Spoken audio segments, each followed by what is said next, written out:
Good day, everyone. My name is Craig Ebert, President of the Climate Action Reserve. On behalf of the Reserve and the Climate Registry, welcome to our event today to discuss some of the critical actions being taken to address the climate crisis at the subnational level. To kick off this first session, it's my privilege to have Sofía Hernández, who's been active in this issue for over 14 years. Sofía is the General Director of Transversal Policies on Environmental Management at the Secretary of Environment and Territorial Development for the state of Jalisco in Mexico. Sofía is two people to my left. Just to my left is Chair Liane Randolph of the California Air Resources Board. Chair Randolph has devoted her career to public service. Prior to becoming chair of the Air Resources Board just this past year, she spent 6 years as a commissioner of the California Electric Utilities Commission and has been active addressing a number of environmental issues. Today we're going to focus on a number of the key actions and challenges that each of these states are facing at their local level. So to kick things off, we're here at COP26, obviously all very excited that we're actually going to push forward to an agreement. Still a lot of questions around that. The focus has actually been more around longer term commitments, but I know each one of you have already addressed a variety of actions that are underway in a very aggressive way. And I wanted to sort of kick it off with, given this focus on long-term commitments that we're seeing here at the COP, which is critically important to get nations to up their ambition to address the climate crisis, what steps are needed beyond that to make sure that we have aggressive actions that will actually reduce greenhouse gas emissions? So, Chair Randolph, would you like to go first? Sure. Thank you for having me here. This is going to be a great discussion. So in California, we have, the legislature tasked the Air Resources Board back in 2008 with really tackling the climate crisis. And the legislature set very clear goals for 2020 in the legislation and updated those goals subsequently to develop a 2030 goal, and then Governor Jerry Brown issued an executive order calling for net zero by 2045. So those are the long-term commitments that you were speaking of. And so the way we have been operationalizing this work is through a careful economy-wide approach. Every 5 years, we do a climate change scoping plan. We look at each aspect of our economy, and we understand what the key measures we need to take in transportation, which is over 40% of our emissions, in the industrial sector. In this year, we are updating the scoping plan. We're going to be including natural and working lands and looking at how that affects climate and what the opportunities there are around that. So we have a suite of both incentives and regulatory actions to get to zero emission vehicles throughout our transportation sector, to support transit, to support active transportation. We have a cap and trade program that has a steadily declining cap that raises money to support local climate strategies and research. And we have we've made significant progress in our energy sector, where we have our renewables portfolio standard and our integrated resources planning process, which drives down GHG emissions in the electricity sector. So we're really taking a careful, economy-wide, step-by-step approach and adopting a suite of actions around each sector of the economy. Great. Well, thank you for that. Sofía, could you tell us a little bit about what Jalisco's been up to? Yes, thank you, Craig. Very nice to be here with Liane also, because we've been together in a panel yesterday, I think. I'm very excited to be here because I am not just representing Jalisco, but also other subnational governments, because we are all collaborating a lot. Guanajuato was here, Yucatan was here, among many others, and we have this collaboration platform that it's really interesting, which is called Comunidad Climática Mexicana, or Mexican Climate Community. It's a really important step for us because it's an opportunity to know much of what other states are doing and what we can do also. So one of the questions that you were doing, Craig, was about which steps are you working on? Many states in Mexico, we have our inventories, our state inventories of greenhouse gases emissions. We know we have a good diagnosis. We have plans, action plans. For example, Jalisco has a long-term view with a state strategy with vision of 2050 and also actions for 2030 with a higher ambition than our NDCs, that it's really important. Jalisco has pledged the Race to Zero campaign, which is a very important step for us. And also the Guadalajara metropolitan area did.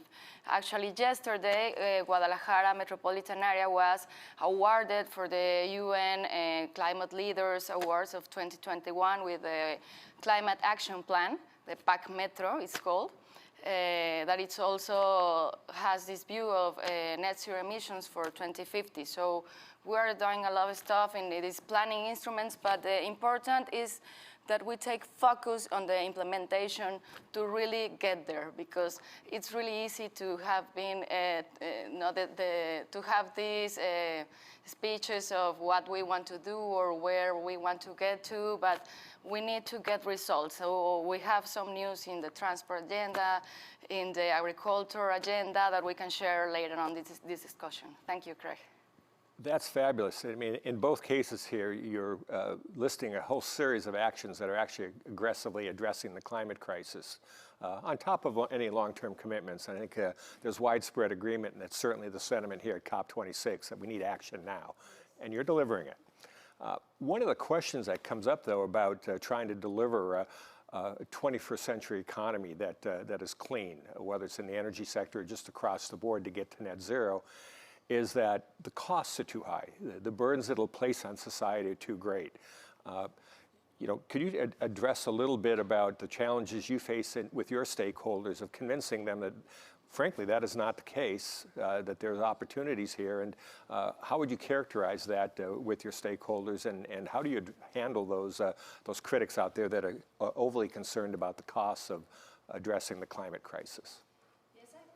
That issue, Jalisco is a good example, because we've been working with all the stakeholders alone. Like 2 weeks ago, Governor Enrique Alfaro launched with all the private sector support these alliances of businesses and enterprises with all Jalisco's chambers are on it, that to call for this climate action support. So these enterprises or businesses that get in that alliance had specific commitments. The first year they have to do their inventories, but at the third year they have to have the clear action plan with science-based target for each enterprise or business that is in that alliance. So the private sector has been really, really great with this commitment. And I think it will be growing, because now we have like 25 chambers, more than 20 enterprises, but it will be also getting bigger, I think. Another example is the involvement of the local communities, including local governments, but also the academic sector and the NGOs, for example. Jalisco has this interesting model of intermunicipalities. It's an association with the different local governments to construct, to build a climate agenda, but environmental agenda with many issues, a water project, waste management projects, etc. It's really complete. And it's been in Jalisco for many years, more than 10 years now. We now have 120 municipalities in that mechanism out of 125. So it's almost all municipalities have this opportunity to collaborate with a regional vision and also with a technical professional team on environmental issues.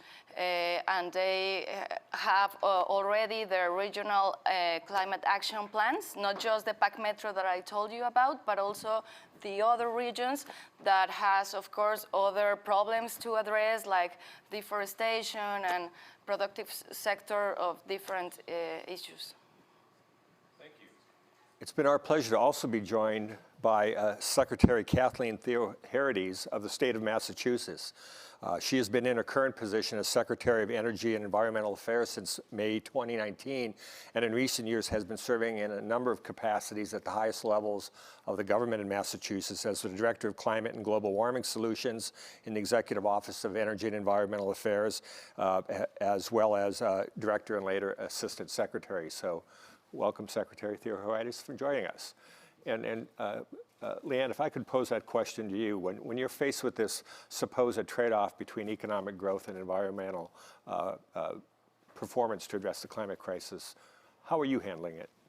So in California, we met our 2020 GHG reduction target 4 years early, and our economy grew that entire time and has continued to grow.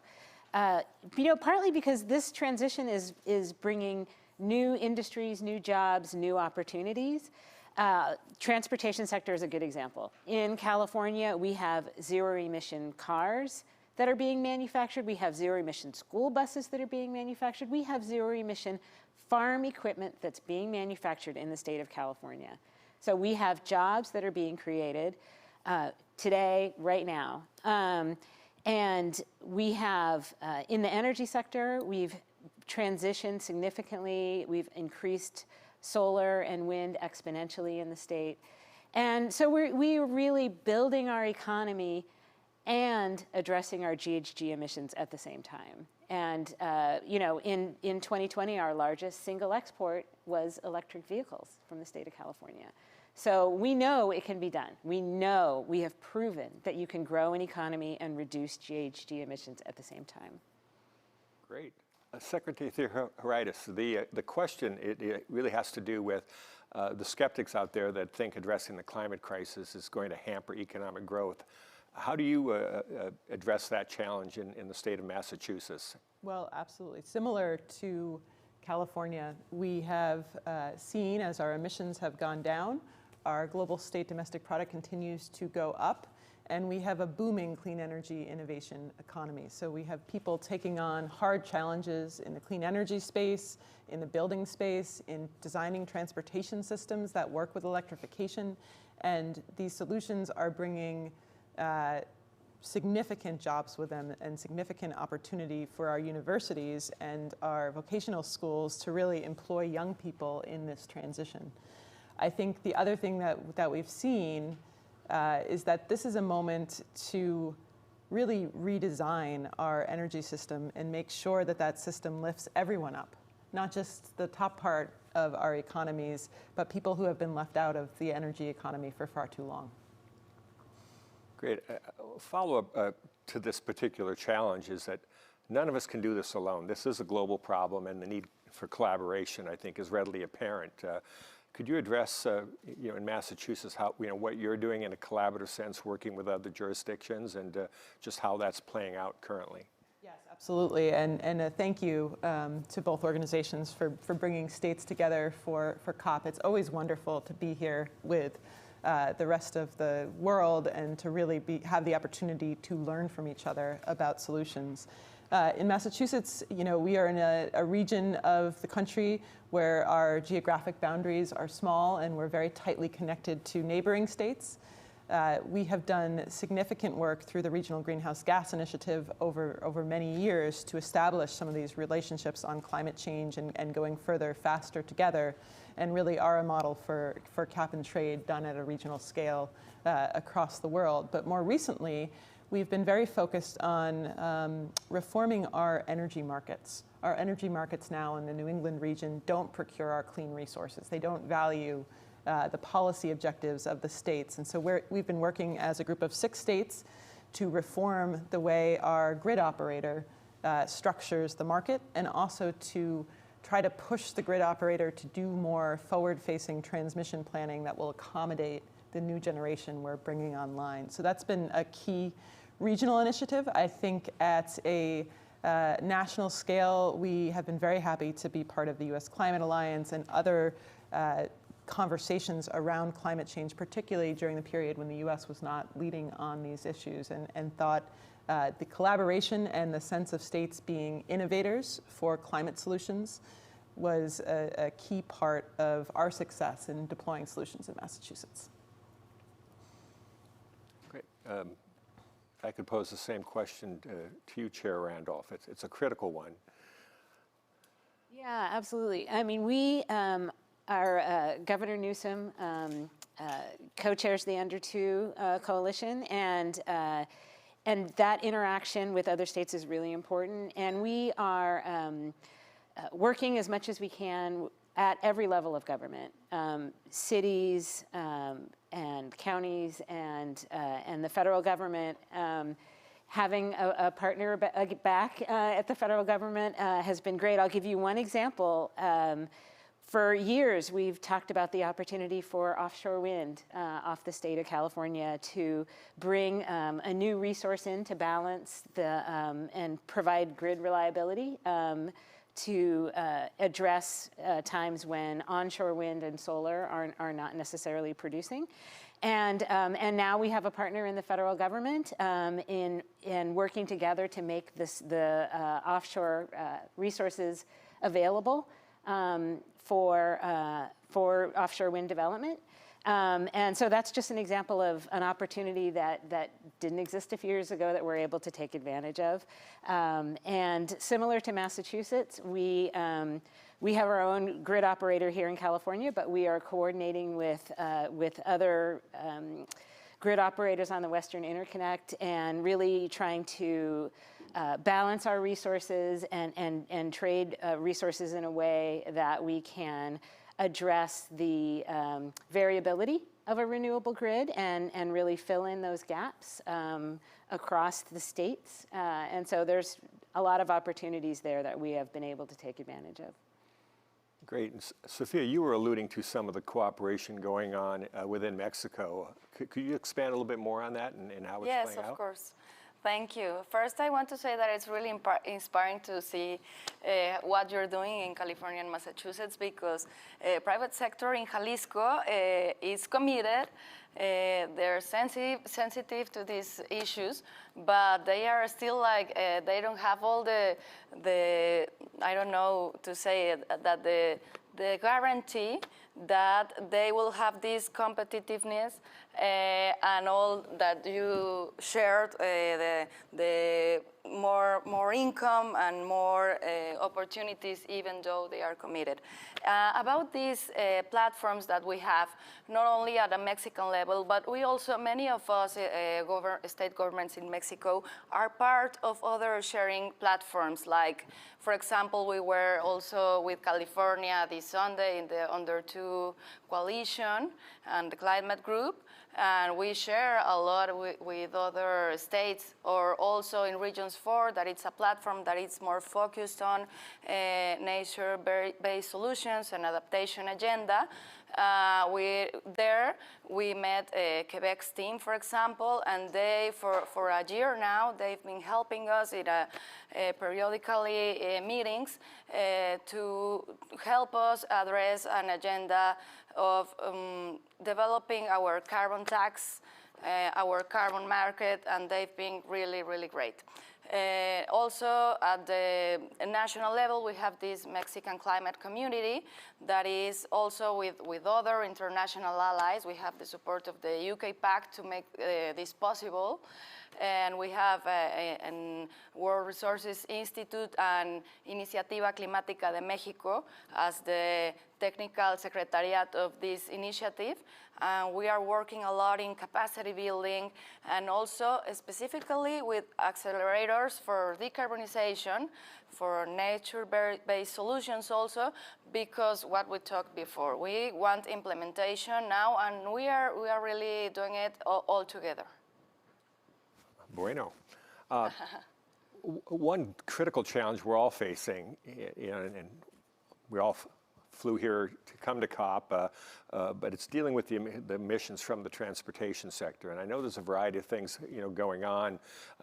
What do you think are the most effective policies or strategies for trying to affect emissions from the transportation sector, essentially to create a no-carbon transportation alternative?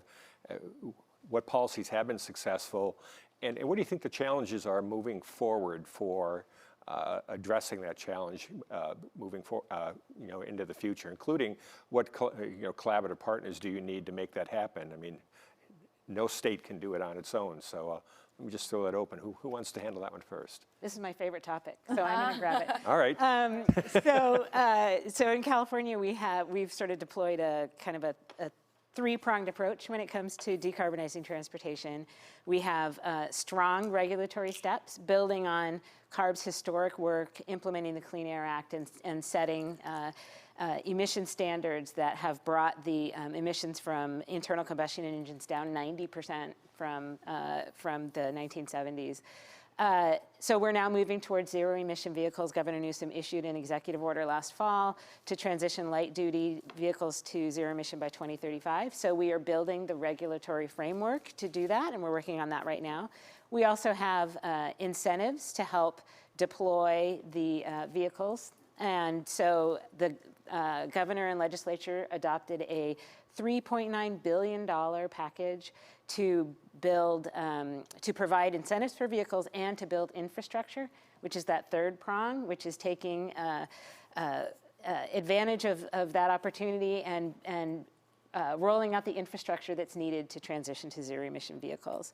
And I think as we continue the success that we started way back in the 70s, what we are seeing is that our emissions in the transportation sector in the areas that we as a state can regulate are going down. And so those federal sources of emissions become even more critical. So thinking about aviation, thinking about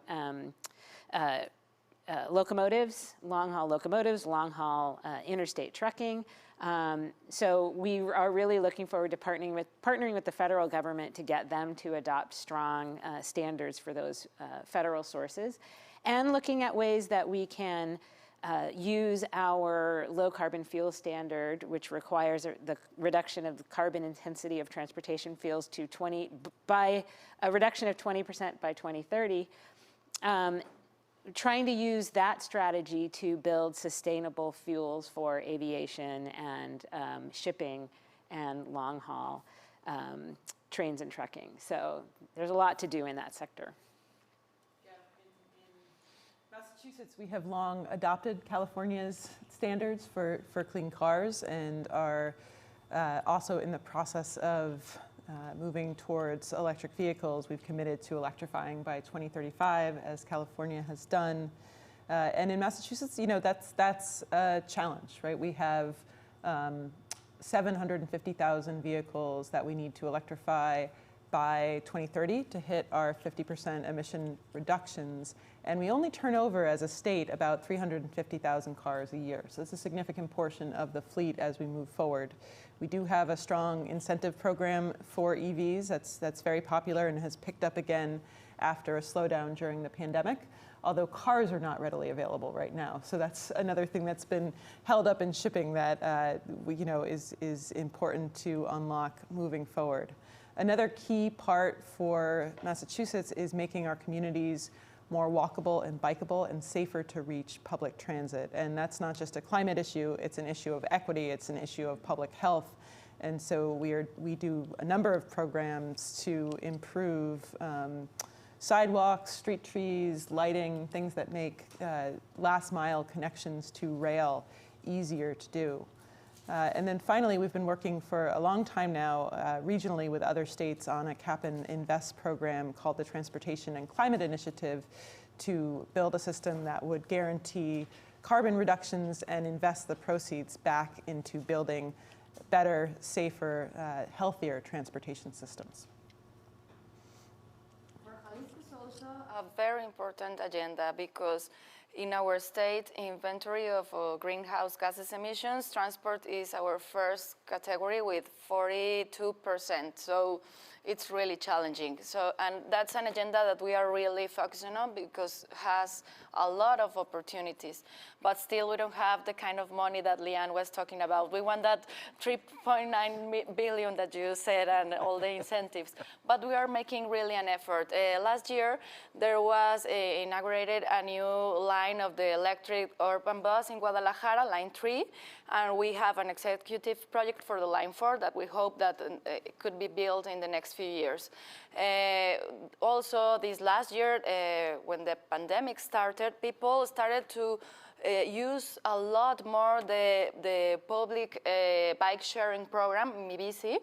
And so there were another inversions in that sector, just more stations, more bikes, because really a lot more people were using that system. So also more kilometers of bike pathways, and we are working a lot in that agenda. Also with BRT lines and having these guidelines for the cargo transport, regulations for the cargo transport on the city, and among many others issues in transport agenda.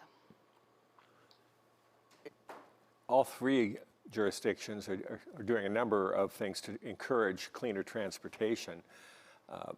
But, you know, Katie, as you were laying out, the challenges are enormous. What are the challenges around funding, you know, those objectives? Well, we just got a big boost from the federal infrastructure bill in the United States in terms of funding. There's significant funding in there for electric vehicles and for infrastructure to accommodate charging stations and for road resiliency projects, which are also a piece of this. So there will be, I think, significant opportunity there. But you know, I think one of the things we're very conscious of is that as we move towards our 2030 emissions reductions target, 50% of the emissions that we're trying to reduce are from people's homes and from their vehicles. And a lot of people can't afford to make those transitions unless we're incentivizing and subsidizing those changes, and also unless the technology sector comes along and really makes those solutions more affordable and more readily adoptable. And so I think there are a number of challenges going forward as we work to make sure that everyone can be part of this transition to a clean energy future. I view this challenge as kind of a cost management challenge, because I think we all know that the investments we make now will prevent us from having to invest more in the future as we are trying to forestall climate impacts that will have a lot of costs going forward. So it's really about how can we pull forward these investments now, recognizing that it's a down payment on a better future and protecting our communities from higher costs going forward. And so that's why I think the infrastructure bill is so important to help jumpstart what we need in terms of transitioning our transportation and our energy sector and active mobility projects to make sure that we're not always relying on cars. Great. We've seen a lot of emphasis the last few years on nature-based solutions to address the climate crisis, and it goes without saying that humanity's had a huge impact on the biosphere on this planet, and whether it's through deforestation or however you want to characterize it. But the flip side of that is there's enormous opportunity to store vast amounts of carbon through a variety of strategies that will actually enhance sustainability. Could each of you address, you know, what's going on in your respective states? What have you already been able to implement? What are some other ideas that hold promise? And what are the challenges that you see trying to foster those types of nature-based solutions? Yes, of course. Maybe I could start. We're working in a different nature-based solutions in Jalisco. For example, for the water waste management, we have the different wetlands that we are implementing. Also, of course, protecting more and more ecosystems with a specific declaration and management programs and an annual budget to make conservation activities for their soil restoration and that kind of issues. But also, we have a challenge that it's really huge in Jalisco and other states in Mexico, that is deforestation, specifically because of the growth of agriculture and livestock in our country. Jalisco is like agriculture and livestock giant in our country. A lot of our food in Mexico comes from Jalisco. We are the first producer of milk, of eggs, of chicken, and we have really growth surfaces in avocado, in berries. So it's really challenging for the environmental sector to have control. We need more regulations, but mechanisms and incentives and subsidies to make this production reconversion. And we are also working in developing these sustainable production chains, specifically for our main deforestation drivers, such as the meat and avocado. But the one that is mostly developed and already in motion is for tequila, the agave, which is the plant needed to prepare the tequila drinks. Has this, since it has a destination of origin, then there is a tequila regulatory council that has all the traceability for each plant, individual plant. So with them, at COP25, Governor Enrique Alfaro and the president of the Tequila Regulatory Council signed an agreement to develop a strategy to have a certificate for all the tequila, not just a part, for, well, of course, in a transition mechanism, for deforestation-free tequila, but also of the efficiency of the use of resources in general. And recently, like 2 weeks ago, there was the first batch of tequila Don Julio Blanco, which was the first brand that had received the certificate, the ARA certificate, that it's called Agave Responsable Ambiental. So it's really an important and exciting news for us. Massachusetts Governor Baker really believes in nature-based solutions, not just for a carbon mitigation perspective, but on the resiliency side as well. We see them as really dual solutions. And in a state where the majority of our land is actually held privately, we've conserved almost 30% of our land mass in permanent conservation. So that's a key piece, continuing to fund land conservation and to practice sustainable management on those lands. So some of our land is actively forested, actively farmed. Storing carbon in the soil and in the trees is important. And we're also doing a lot of blue carbon storage through wetland restoration. Sounds like Mexico is as well. And you know, that's great for resiliency, sucking in water as a sponge, coastal resiliency, and also sequestering significant carbon reserves. Our climate law that was passed back in March of last year also requires us to start tracking land-based emissions and making sure the net in our net zero by 2050 is planned for and is from our land mass. So that's an important piece going forward and something we've been looking to California's expertise in tracking those biogenic emissions and designing a strategy to really maximize the carbon sequestration we're getting from our land-based resources. A final piece I'd put in here is that the importance for natural solutions, particularly in urban communities, as we deal with urban heat islands, as we deal with increased stormwater, and the need to keep our buildings as efficient as possible. We just planted our 30,000th tree this year in a program called Greening the Gateway Cities program. And what this program does is it looks for cities, historically industrial cities, mill cities in Massachusetts, that have lower income populations and neighborhoods without urban street tree canopies. And our team goes in, plants a bunch of trees, and they're the right plant for the right place, so they thrive. We actually have a 92% survival rate for our trees, which is quite high, but a great program, and we love getting out there and planting trees in neighborhoods. we all know that climate change is a global problem, but at the end of the day, each of you, I'm sure, have to deal with a lot of very local concerns about how to handle this problem, particularly with issues around indigenous communities or environmental justice concerns. As you're moving forward with more aggressive policies to address the climate crisis, what are you hearing? What are the voices you're hearing from those communities? How do you integrate them into your strategies?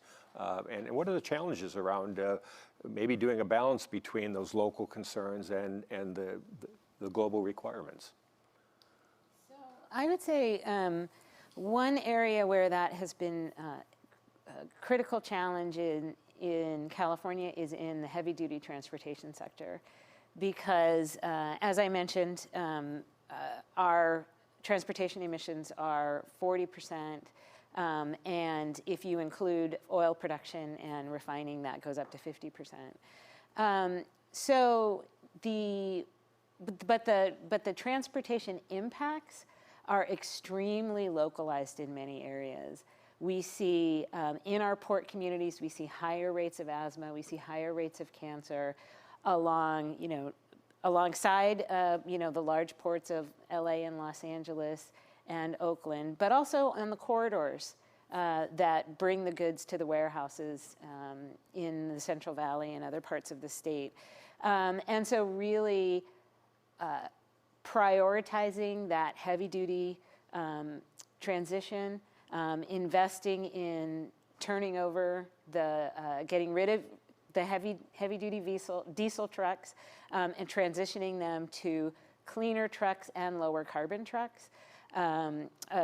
Zero emission trucks, because that's going to be critical to addressing the impacts on those communities. And we've been working a lot in California to try to work more closely with communities and have our solutions be more community-led. So we have our Office of Community Air Protection, which coordinates with CARB, local air districts, and communities to develop strategies that come from the impacts that residents are experiencing on a daily basis, and they can say, here's the priorities that we see that we want to be addressed. In addition, we have, for our scoping plan that we are updating this year, we have an Environmental Justice Advisory Committee that we have convened and that we are working with and getting their advice and input and engaging in deep discussions about the strategies that communities want to see. I think for Jalisco, it's been a very interesting process in that issues.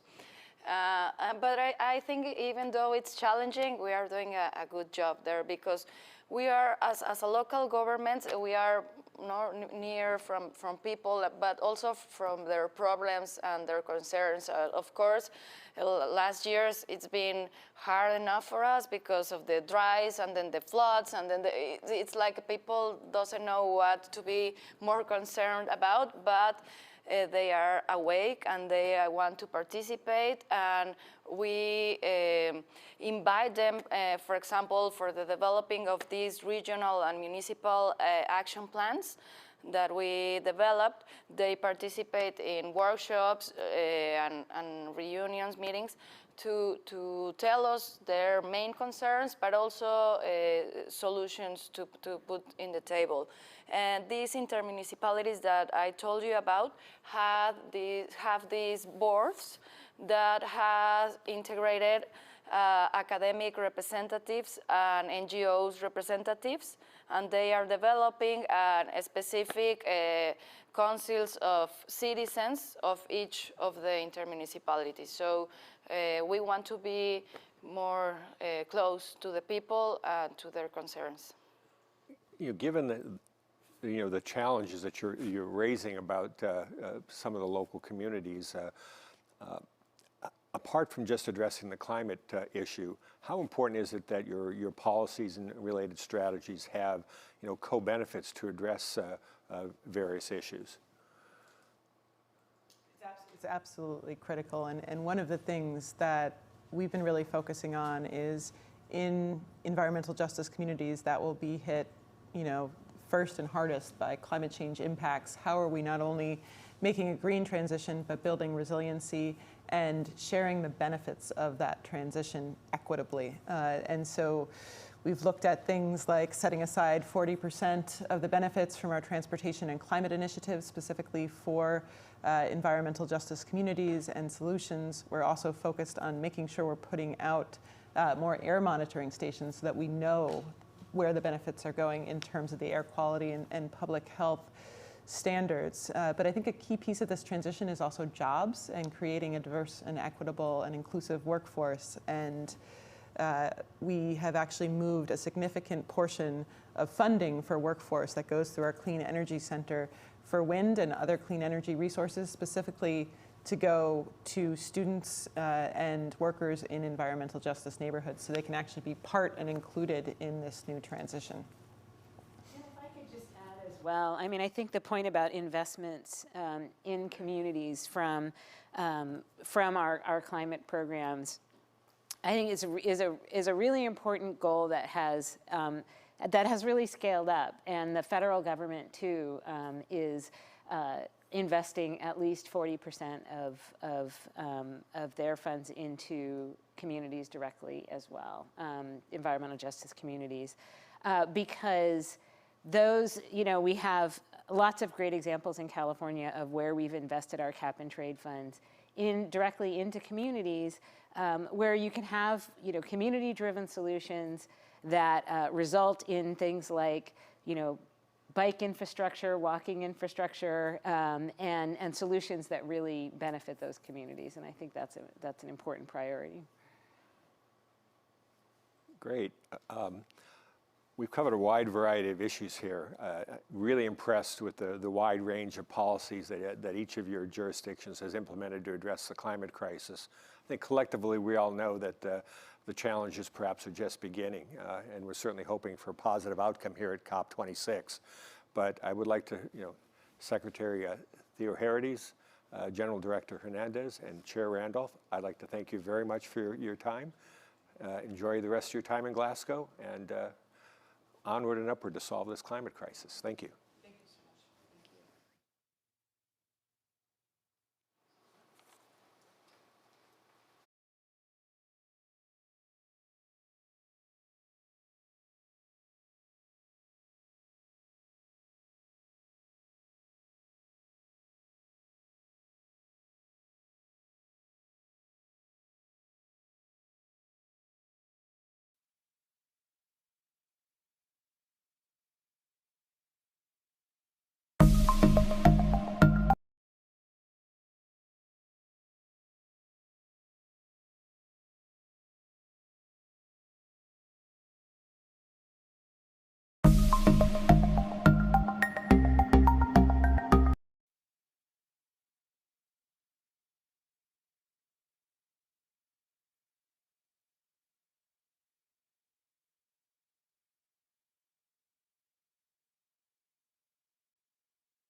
It is now my pleasure to introduce Amy Holm, the Executive Director of the Climate Registry.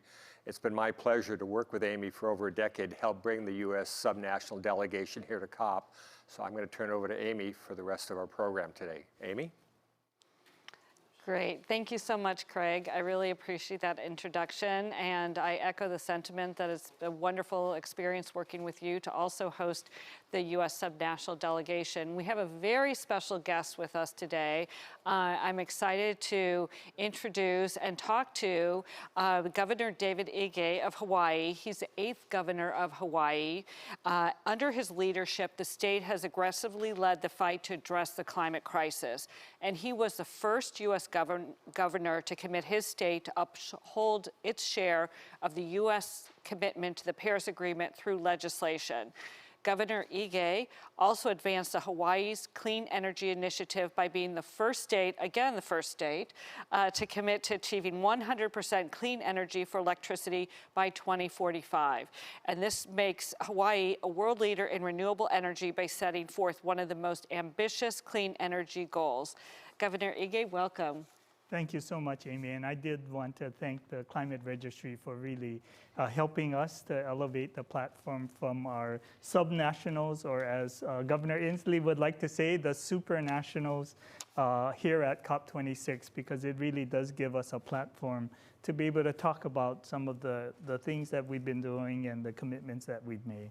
Well, we're so happy to have you here, and thank you for joining us. And in that vein, I really would love to know, what messages are you bringing from Hawaii to this COP? This is your first COP, so I want to get into that a little bit more, but also hear about what the messages are from Hawaii that you're bringing. I think that one of the really important messages that we bring is that, you know, island communities are at the front line of the climate challenge. You know, we see the impacts of climate change in a real way each and every day. And our citizens are very much concerned. You know, we've had, in 2015, a period of time where we had 3 Category 5 hurricanes surrounding the islands and threatening the islands. You know, we've had the worst drought in decades that have really forced invasive axis deer out of the forested areas into urban communities. And we see coral bleaching and king tide events that really has damaged our reefs. So, you know, one of our opportunities that we wanted to have here is to really share the concerns from our communities, and I think most importantly, to talk about what our community has committed, because we know that we will be seeing the impacts of climate change before anyone else does. Definitely. And so this being your first COP, and you've now been here almost a week, what has happened in terms of your expectation for the COPs, the benefits for attending and for representing Hawaii here this week? You know, all of us, were hopeful that there would be big announcements and big ideas, but you know, we came to the COP really from the perspective of wanting to share what we're doing at the state level and lower levels, because we wanted to show people that it's more than just the words that we speak, but it really will drive down to what actions we actually take. And we are seeing states and counties and smaller countries really taking aggressive action to battle climate change, because we get the science, we see the impacts, and we want to make sure that in as much as the large nations are unable to get agreement, that there is action being taken by supranationals that impact climate change all around the world. Absolutely. And the U.S. federal government is back in the Paris Agreement as of this year, which is very exciting. So what are the opportunities that you want to highlight for collaboration with the federal government regarding climate action? You know, Amy, I think all of us as governors, and you know, there are 24 governors in the U.S. Climate Alliance now. 12 states and territories have committed to 100% clean renewable energy.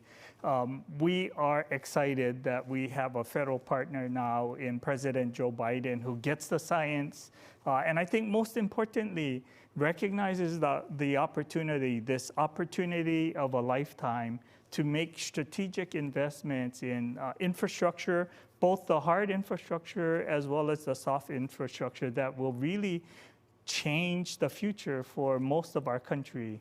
The president is committed to accelerating the energy transformation. And, even in as much as we've had very bold goals, we know that we can't get there by ourselves. I'm excited because President Biden is pushing the auto industry, for example, to do that transformation to green and electric vehicles a lot quicker than they were in the past. And that really does allow us to accelerate what we're doing. We see investment in green infrastructure, charging stations, for example, as being real critical. Getting additional federal funds to be able to do that will really help us move forward. And for us in Hawaii, we've always seen the federal partner as a key resource to help us with solving some of the more difficult challenges that we see. As we see, Kauai, for example, is 67% renewable energy at this point. The challenge of grid stability, when you're in rooftop solar and a whole lot of PV and water hydro power, it becomes a different kind of challenge in balancing all of those energy sources and having the federal government be part of that research. Out in Hawaii, we are very interested in ocean energy and wave energy. That's something that's not really commercial at this point in the US, and clearly having access to research dollars to do that. We look forward to the partnership, again, in investing in infrastructure to transition out of diesel. We are in the process of closing our coal plants for generating electricity. And again, being able to access federal resources to help with mitigation and other actions are really just an important part of what we all need to do to save the planet. And you've also talked about supranationals. So you've got the collaboration, the partnership with the federal government. And what about collaboration? I mean, you're in a unique position. You have the Pacific states, but you also are the gateway to other countries in the Pacific. And so how are you collaborating both with US states and other countries as the governor of Hawaii? Yeah, certainly. It's been terrific to have partners like Governors Inslee, Brown, and Newsom on the West Coast, as well as all of the Western governors. Critical infrastructure like charging stations and being able to collaborate on best practices about how to organize that and get that out there. We adopted the California Clean Air Standards for vehicles as well because we can't create a market. Hawaii is 1.4 million people, but obviously tapping into the California market really expands our opportunities for zero-emission vehicles. We are very interested and have been keeping track of California's cap-and-trade activities. I know that Washington State and Oregon, again, is looking at that. And obviously, Hawaii as a market by ourselves doesn't really create enough financial activity to make it worthwhile. But being part of a broader market that includes the entire West Coast and others is just an opportunity that we see in working with the other states. So, we've seen a lot of value in working with the U.S. Climate Alliance and the Climate Registry and helping us to elevate that platform. In the Middle Pacific, I'm part of the East-West Center at the University of Hawaii, and we organize the Pacific Island Conference of Leaders, which are the leaders of all of the Pacific Island nations, and that really does allow us to connect with them. they are very much smaller economies, but they see the impacts of climate change and they want to be able to participate in that.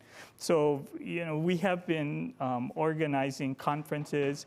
I have a couple of bilateral and trilateral agreements around the Pacific area. Jeju Island in Korea, which is a similar island to Hawaii. Okinawa of Japan, that has a lot of history that are very similar to Hawaii. Hainan, we have partnerships all around the Pacific Rim, and really collaborating and sharing information about aspirations. Jeju Island has one very aggressive zero emissions, net zero future in store for Jeju Island in Korea, are all natural collaborations that we see. And Hawaii is a very diverse state, and we've had waves of immigration to our islands from all of these countries. And so in many instances, it's more than business, it's more than family. It really is about connecting to where we came from in a way that allows both the foreign nations as well as Hawaii to benefit from the partnership. So we're excited about that opportunity for us. The U.S. Climate Alliance and the Climate Registry has really helped to elevate supranational presence in this venue.